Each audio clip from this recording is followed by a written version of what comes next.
Ya. Nubes, lluvia, hoyos, ríos, gatos. Todos estos son termos que a nosa Galiza entende, comprende desde hai séculos. Pero por qué? Por que tanta auga aquí? Por que tanto lume en forma de vento de auga que nos asolara cada ano? Hoxe temos un científico que nos vai explicar e aclarar todo isto, todo cos termos para que comprendamos todos, para que vos, eu, todos os que traballan, saibamos de que se trata máis ou menos todo isto.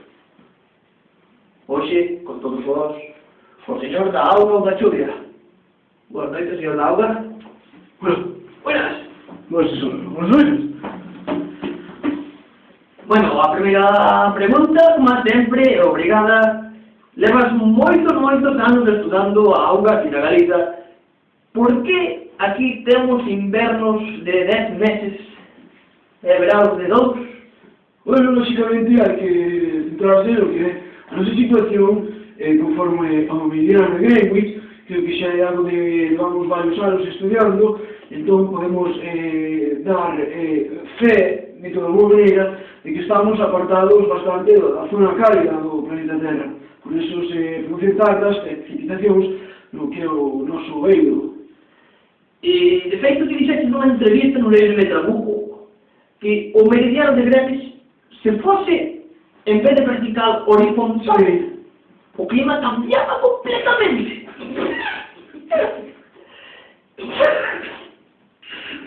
Non sei ata que punto é serio. Bueno, o meridiano de Greenwich está no mesmo estado de baixo. O caso é que estivera dun lado ou outro, o único que pasaría era que nós, en vez de estar aquí, estaríamos aquí, bueno, trocaríamos os climas, pero de maneira xeométrica. Non cambiaría nada. Non teria por que cambiar nada, sería outra maneira de verlo. Como se, por exemplo, ti coidas, en vez de estar escribiendo así, estaría así. Sería unha percepción visual, únicamente. Pero, basicamente, o dedo, en vez de estar así, está así, o seu clima e o seu aire incide de maneira diferente sobre o dedo, sobre as personas e sobre a Galiza. Non ten nada que ver, porque, basicamente, as correntes de aire a nós non se inciden da mesma maneira. O feito de que estea vertical ou horizontal non ten nada que ver. Bueno, falando de meridianos, ti quixeches... Se eu quixo ter un fillo meridiano, non me saíu o que a noite filla, non ser mediana. Falando serio. Sí. Dígame. Falando serio, quixeches inventar un novo meridiano que foi completamente rexeitado por todos os países do mundo.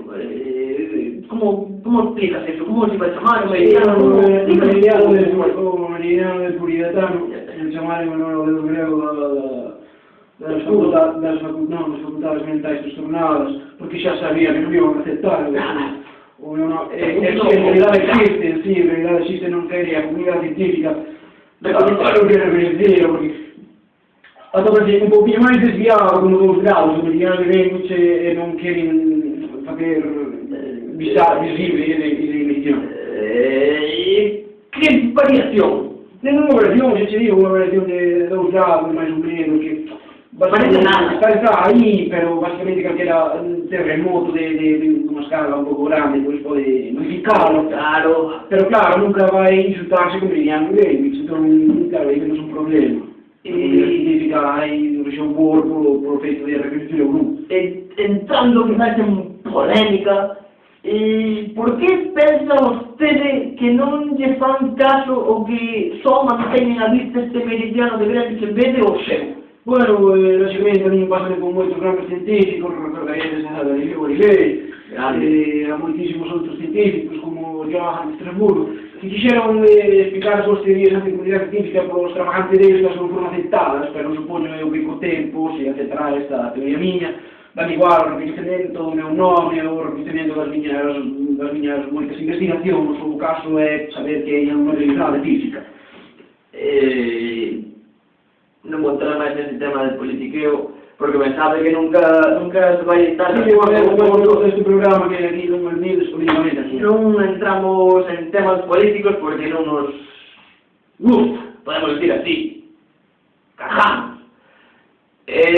Pero votaches a maior parte da túa vida non só dedicado a este meridiano, senón que existe unha aldea aquí, a illa aí, falando exactamente, falando aí un pouco oeste da aldea túa, existe unha pequena aldea que apenas chove.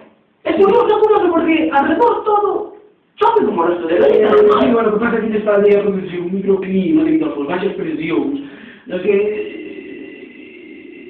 pode que se produce un chuvasco nuboso, pero non cae máis de 20-22 litros ao ano por metro cúbico.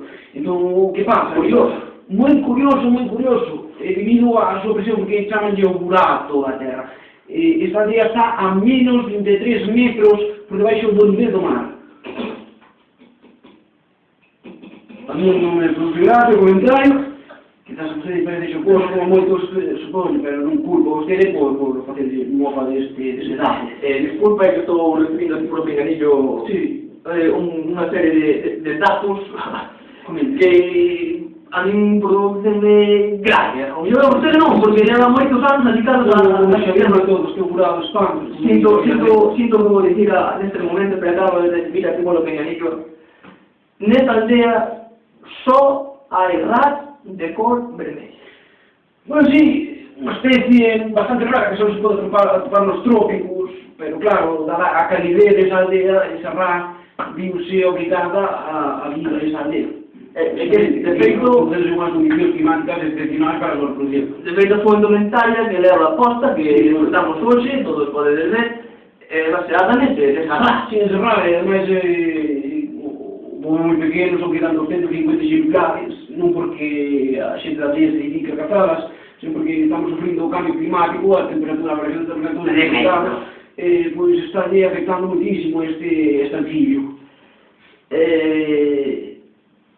É tan venenoso como esa ras, sin entrar nunca en termos que afecten a súa personalidade, porque venenoso eu. Non, bueno, todo ser venenoso, mellor algúns políticos non falando como eu. Non, pero sí, pode resultar venenoso por non querer a xente nas miñas ideas, que pode parecer descabelladas, a simple. Non quero, eu só polo que saleu outro día no periódico, na portada do noso xornal, que un científico, non vou decir o nome, vostede xa o coñece perfectamente, que debates discutindo moitos anos sobre él, que di que o seu veneno foi comparable ao veneno da ras da súa aldea.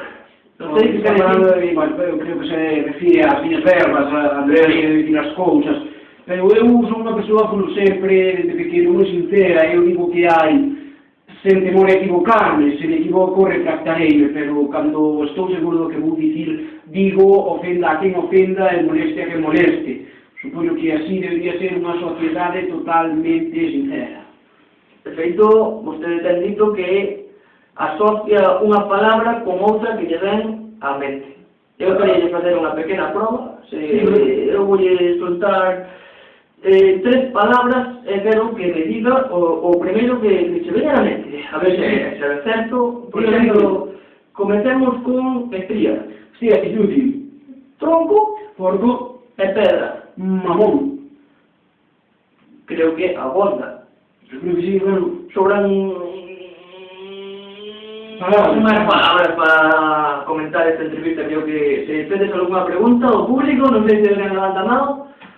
No, creo que deixo que todos están de acordo, ninguén di nada. Se dixe como se dixe sempre as cousas bastante claras, non é por tirarme flores. Non.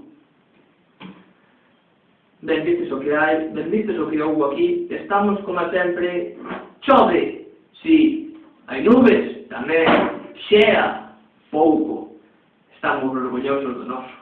Así que, benvidos, e ata logo, dunha entrevista máis, entrevista na Bañeira. Espero que nos volvamos a ver pronto.